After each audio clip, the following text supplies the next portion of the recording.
and welcome back to another Smoke Signals synopsis. Today we're going to take a look at what stories are in the August 1st, 2022 edition of the Smoke Signals newspaper. I'll be previewing what stories can be found in this paper, but you can read the full stories for yourself in the PDF version available at smokesignals.org or in the print edition coming soon. I did not publish a Smoke Signal synopsis for the July 15th, 2022 edition because I was on vacation, but we can still find those stories now at smokesignals.org or in the PDF version of the paper in the Smoke Signals archive. I'll be sure to insert a link to that in the description of this video. So let's take a look at what stories are in the August 1st edition. We have several stories on the front page, including coverage of the return of the 2022 contest powwow August 19th through the 21st. After the 2-year hiatus due to the COVID-19 pandemic, the powwow weekend will return with several upgrades. You can read about those upgrades continued on page 6. A debated topic during this election season is addressed in this edition's front page. Outgoing council member Jack Giffen Jr. suggested council holds too many executive sessions, and Smoke Signals analyzed council's time spent in executive sessions since 2016. More explanation on executive sessions are continued on page 5. Back on the front page, Tribal Council Candidate Forum was held on Wednesday, July 27th in the Tribal Governance Center and over Zoom. You can read about the candidates and the forum continued on page 9.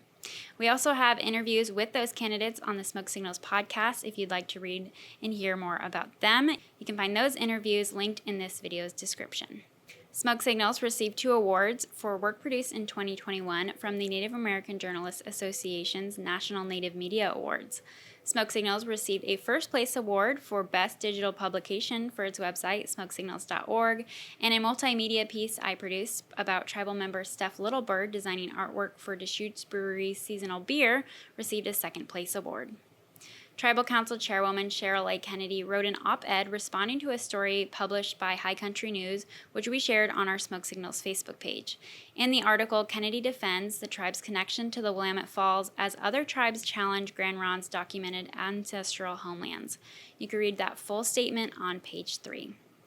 We have 2 Tribal Council meetings we reported on in this edition. The first was the Wednesday, July 13th meeting, which can be found on page 6 of the Smoke Signals newspaper. In the meeting, Council approved increasing the demolition contract at the Blue Heron paper mill site to remove 9 additional buildings. The second Tribal Council meeting in July was held on the 27th, and Tribal Council approved 2 supplemental budgets to increase help for tribal members trying to buy homes, as well as allocated money for the tribe to buy property west of Spear Mountain Casino. You can read more actions from that meeting on page 7. On page 7, we report a nonprofit grant will help the Northwest Indian Language Institute understand how language preservation needs have shifted in the Oregon's 9 federally recognized tribes. That includes Grand Ronde and its Chinook Wawa language program. We cover enrollment in this edition, reporting the tribe held 4 meetings throughout July to educate and seek input from membership. You can read more about the tribe's efforts to address enrollment on page 10. And that was your Smoke Signal synopsis. We have several photos from July events throughout this paper, so be sure to check those out in the PDF version available now at smokesignals.org or in the print edition coming soon. I'm Kamaya, the social media digital journalist for Smoke Signals.